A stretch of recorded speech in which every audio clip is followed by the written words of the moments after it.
ဒီနေ့မေအရန်ပြော်တယ်ပေါ့နော်ဘာဖြစ်ဆိုတော့ဒီနေ့မေကမေရဲ့တင်ငယ်ချင်းတွေနဲ့တော့တွေ့မှာဖြစ်ပါတယ်ဘာမှတွေ့မှာလဲဆိုတော့မော်စကိုတရိတ်ဆန်ဦးရီမှာဖြစ်ပါတယ်ဂျော့ချ်လည်းအရန်ပြော်တယ်ပေါ့နော်ဆိုတော့တင်ငယ်ချင်းတွေကိုမပြခင်ဟောဒီကဖိုလာဝုံကိုကြည့်ပါဦးအရက်ကလေးလုံးဝကိုရှေးကြီးပဲပေါ့နော်မော်စကိုဇူးကကျတော့1864ခုနှစ်မှာဖွင့်လှစ်ထားပြီးတော့ဥရောပမှာအဟောင်းဆုံးတရိတ်ဆန်ဦးရီလည်းဖြစ်တယ်ပေါ့နော်ဒါကကျတော့ခဏတော့ကပြတဲ့ polar bear ပေါ့နော်အကောင်ကလေတော်တော်လေးကိုကြီးတာပေါ့နော်သူကလေဘာနဲ့တူလဲဆိုတော့မေတို့ရန်ကုန်တရိတ်ဆန်ဦးရီကကြားရင်းနဲ့တူတယ်ပေါ့နော်ဟိုသွားလိုက်ဒီသွားလိုက်နဲ့ပေါ့နော်သူ့ရဲ့ခြံကြီးကလည်းအကျယ်ကြီးပါပဲတရိတ်ဆန်လေးတွေကျတော့တနာကိုကောင်းတယ်ပေါ့နော်ဒီမှာတကဝေးရှော့နေပါတယ်အဲ့ဒါနဲ့ပြီးတော့မေတို့ဒီဖန်တာသွားကြည့်မယ်ပေါ့နော်ဖန်တာတော့မေအရန်ကြိုက်တယ်ဆိုတော့သူ့ကိုသွားကြည့်ဖို့အတွက်လေတော်တော်လေးကိုသွားပါတယ်ရောက်တော့ဟိုကလေထားလာမကြည့်ပါဘူးစိတ်တက်ပဲဆိုတော့လာပါပြီကျမရဲ့တငယ်ချင်းတွေနဲ့တွေ့ရတော့မှဖြစ်လို့အရန်ကိုပြောတယ်ပေါ့နော်ဘာမှလဲဆိုတော့အထဲမှာဖြစ်ပါတယ်ဆိုတော့ကျမရဲ့တငယ်ချင်းကကျမအရန်လှလာတယ်ဆိုပြီးတော့ကြည့်နေတယ်ပေါ့နော်ဒီတရားကျကျမရဲ့အခြေအနေတွေကိုရှင်းပြပေးတာကိုသူတေချာလေးနားထောင်နေတယ်ပေါ့နော်ဒီမှာကျတော့လေစကားများနေကြပါတယ်ဒီတရားကလေဘာနဲ့တူလဲဆိုတော့လေအိမ်မှာ wifi လည်းမရအင်တာနက်လည်းမရမီးကလည်းပြဲဖုန်းကလည်းကြည့်လို့မရတဲ့ချိန်ပြီဆိုရင်ဒီလိုမျိုးဖြစ်နေပါတယ်ဆိုတော့ तू ကမှန်ကိုကြည့်ပြီးတော့ရှင်းပြပေးထားတယ်ပေါ့နော်လူကနေမြောက်ဖြစ်လာမဟုတ်ပါဘူးမြောက်ကနေလူဖြစ်လာတဲ့ဟာကိုအဆက်ဆက်ကိုရှင်းပြပေးထားတယ်ပေါ့နော်ဒီမှာတန်းကုတ်နေတာပါရောဒီဇူးကကျတော့အရန်ကြီးတယ်ပေါ့နော် तू ကတရိတ်ဆန်ပေါင်း8000ခန်းရှိပြီးတော့မျိုးစိတ်ပေါင်း1200ကျော်ကိုထိမ့်သိမ်းထားပြီးတော့ကဘာပေါ်မှာမျိုးစိတ်အများဆုံးရှိတဲ့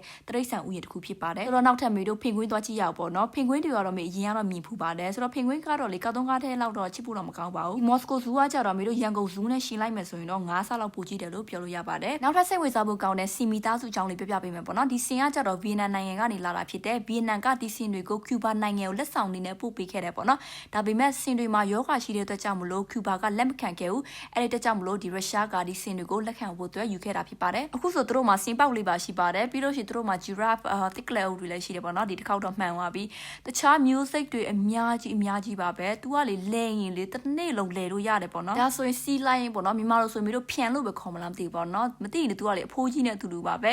အများကြီးပဲပေါ့နော်တရိတ်ဆန်လေးတွေကလေဒီစီးလိုက်တွေကလေအပြင်ကနေကြည့်လို့ရရတယ်ပေါ့နော်အထဲမှာဆိုပူပြီးတော့ကောင်းတယ်ပေါ့နော်ပတ်စံတော့ပေးရပါတယ်မေတို့မနေ့၈နိုင်ကနေတော့ညနေ6နိုင်လောက်မှအိမ်ပြန်ဖြစ်တယ်ပေါ့နော်ဒါတောင်မှလေကြီးမဲ့အကောင်တွေကလည်းအများကြီးကြံနေသေးတယ်ပေါ့နော်ဒီမှာဆိုရင်ဝန်ပရီပေါ့နော်ပြီးတော့ဒီနှစ်ကောင်ပေါ့နော်ဖင်ကြီးကက်ပြီးတော့ထိုင်နေပါတယ်ဆိုတော့ဒီနေ့ကတော့လောက်ပါပဲအားလုံးပက